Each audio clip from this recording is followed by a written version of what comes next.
for every gig, or you'll be sorry.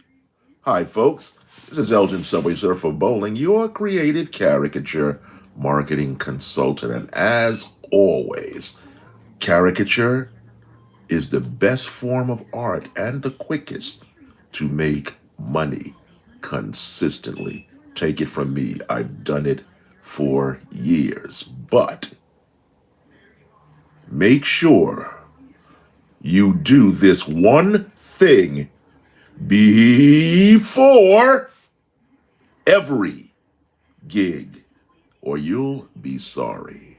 You know, caricature, you can get swept into that world. It's a fun, once you get good at it, it's fun. It's a fun thing to do. It's so fun that you'll feel like you're hardly working. I mean, if you like to draw, if you like to really draw, you would do that on your own if nobody paid you at all, right? You would just be doing it for fun. But the great thing about doing caricature is you get to do your favorite activity in the whole world, one that you would do for free for payment. What could be more fun than that? Also, what could be more fun than every time you go out to work, you're going to a party? Every time. Every time. I used to always laugh at that. I'm going out to work to listen to music, to watch people dance, to eat a sumptuous meal because I've gone to the most expensive catering places in New York. Sumptuous food that they give you. I'm going to all of that to work. They're going to pay me. But if you don't do this one thing that I'm about to tell you, it's going to be a bad night. And like most things, I had to learn the hard way. The hard way. And that's the worst possible way to learn. What am I talking about?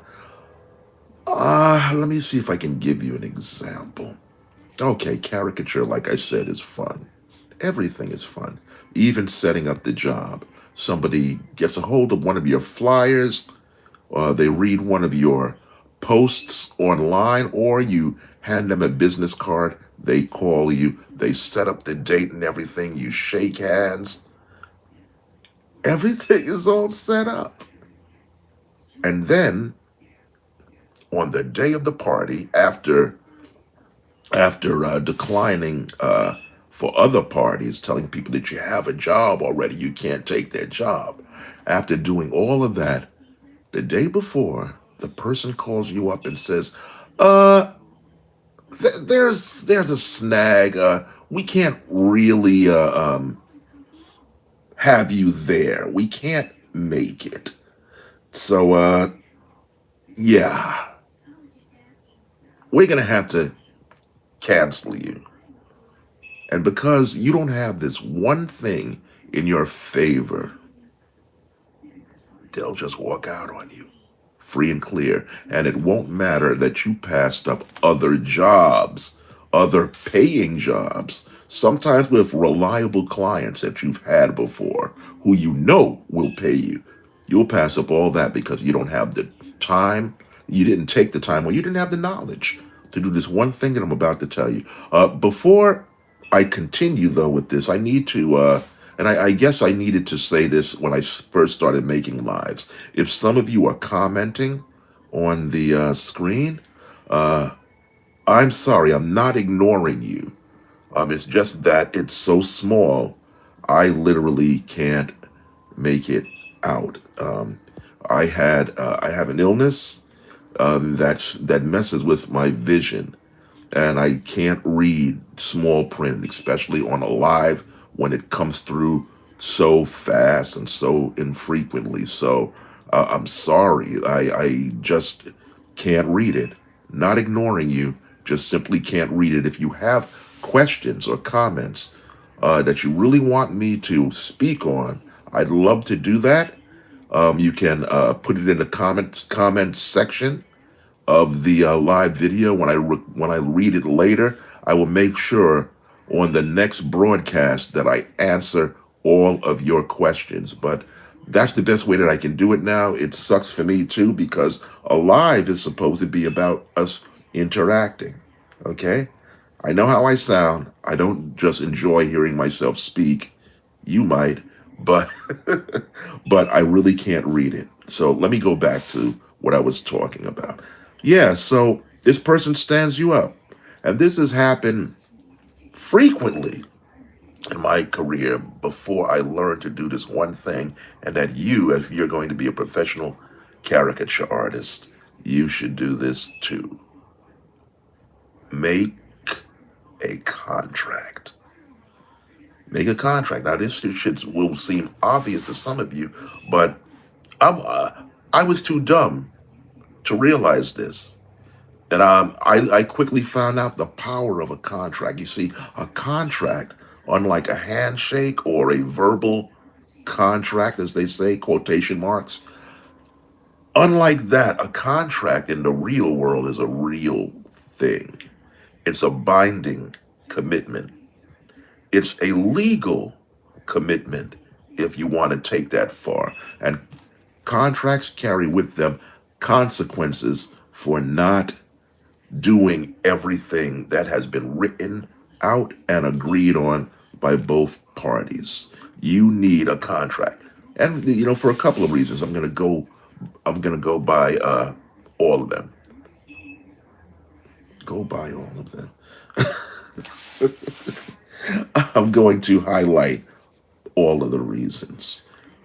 Number one reason is it automatically puts you, a caricature artist, in the realm of professionalism. Like I said at the beginning of this live, caricature is fun. You're going to a party, you're going there to draw, you're enjoying it. The host knows you're enjoying it. Everybody knows you're enjoying it. But art carries with it, and it always has, unfortunately, art carries with it a stigma.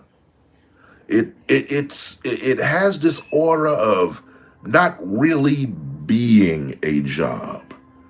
I've had people, and so if you are caricature artists out there, this has happened to you too, I'm sure. I've had people come up to me and say, so what else do you do? It's like asking a doctor, I know you're practicing medicine, but what else do you do? Nobody does that to anybody in any other profession, not even the DJ. And says, what else do you do? Because they don't consider caricature and drawing pictures as a real job. Not really. I was doing caricature one time in a very, very prestigious, highbrow neighborhood, okay, where, they had other vendors doing stuff. This guy saw me setting up, this guy in his business suit. I was setting up my display and everything, and I was on the ground tying my rigging to, I was doing my rigging for my illustration board so it wouldn't blow away. And this guy was eating a bag of potato chips. He looked down at me and he threw them at my feet and said, here you go. Because in his mind, a caricature artist was one step above homeless man. And so people have that opinion. When you come out with a contract, it automatically puts you in the category of being a professional, being a business person, and being serious about your profession, and it makes the person, your client, automatically view you in another light. Because I'm telling you, at least when I was doing this, people, a lot of artists did not do this, and they should. Now, what should be in the contract? Okay? First of all, to me, it has to be humorous. I mean, you are in the entertainment business. So what I had at the masthead of my contract, and you can do, I don't care if you steal this idea, but you can make up your own too. What I had, I drew a picture at one point when I was low, when I was a quote unquote starving artist. I drew a picture of me as a starving artist. I'll find that picture and show it to you. I'll post it on I'll post it on this channel. It's hilarious, at least I think so. Although a bit gory, but that's all right. Anyway, I posted a picture of me feeding on myself as a starving artist, and the caption was, Thank you for keeping Elgin Subway Surfer Bowling out of the Starving Artists Club.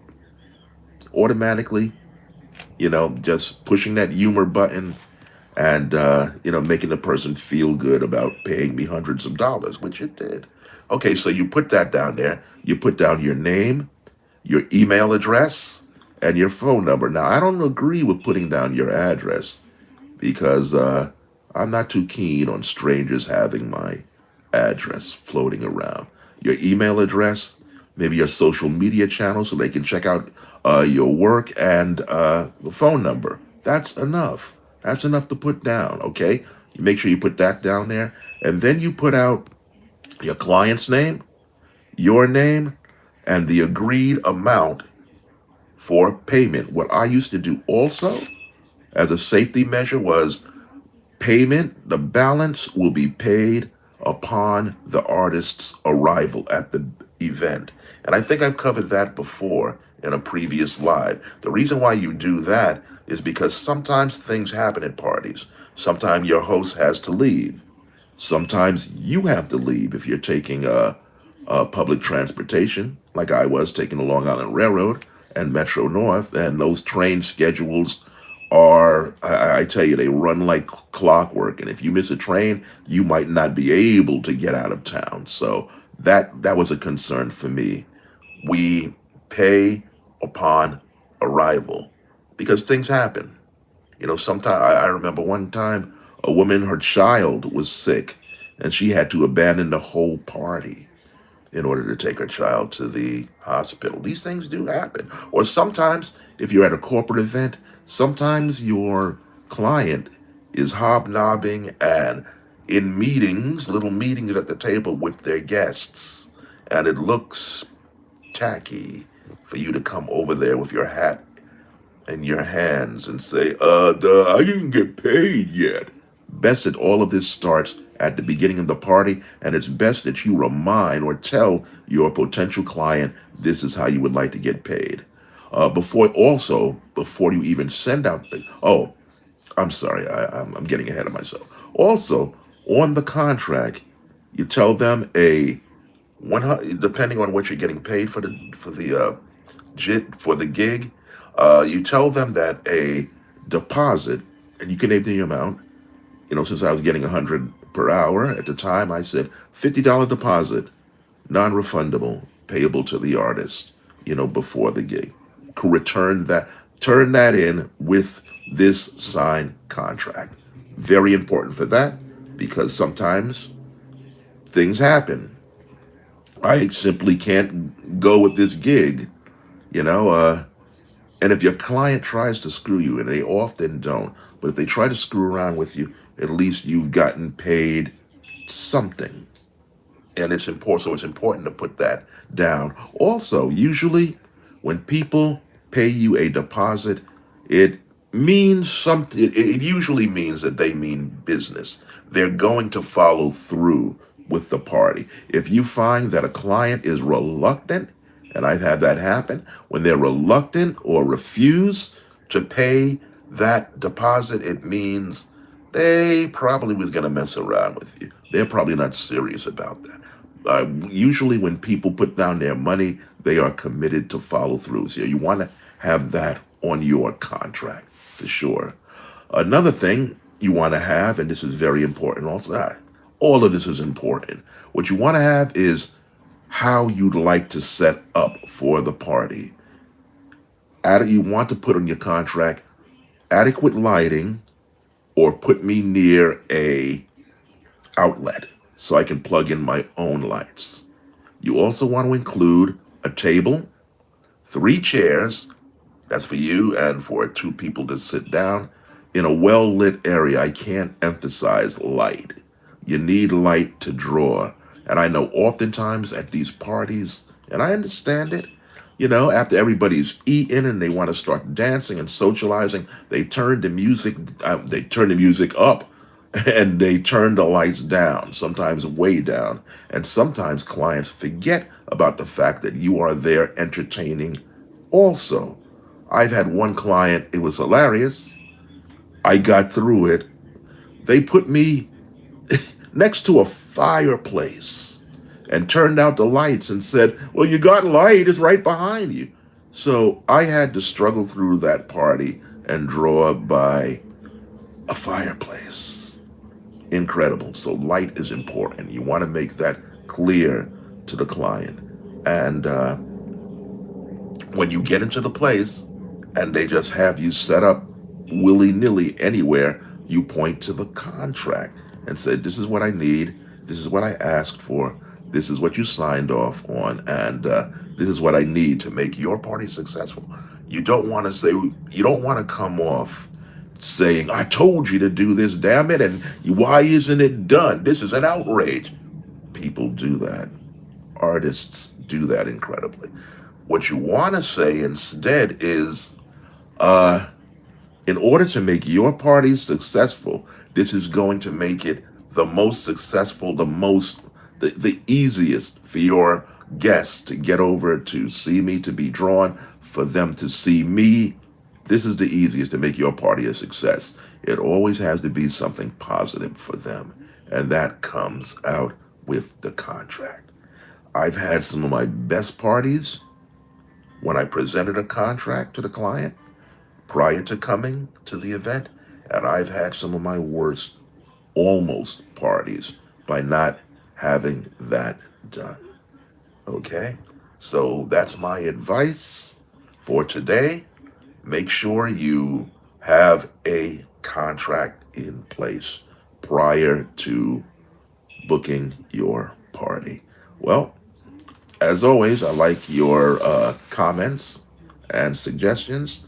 And make sure, even if, like I said at the beginning, if you have questions that you would like to ask, and I'm unable to answer it because I'm unable to read this thing, please, when the video ends, put your comments, the thing that you'd like to know, in the comments section. It would really be easier on me. Well, that's it. This is Elgin, Subway Surfer Bowling, your creative caricature marketing consultant.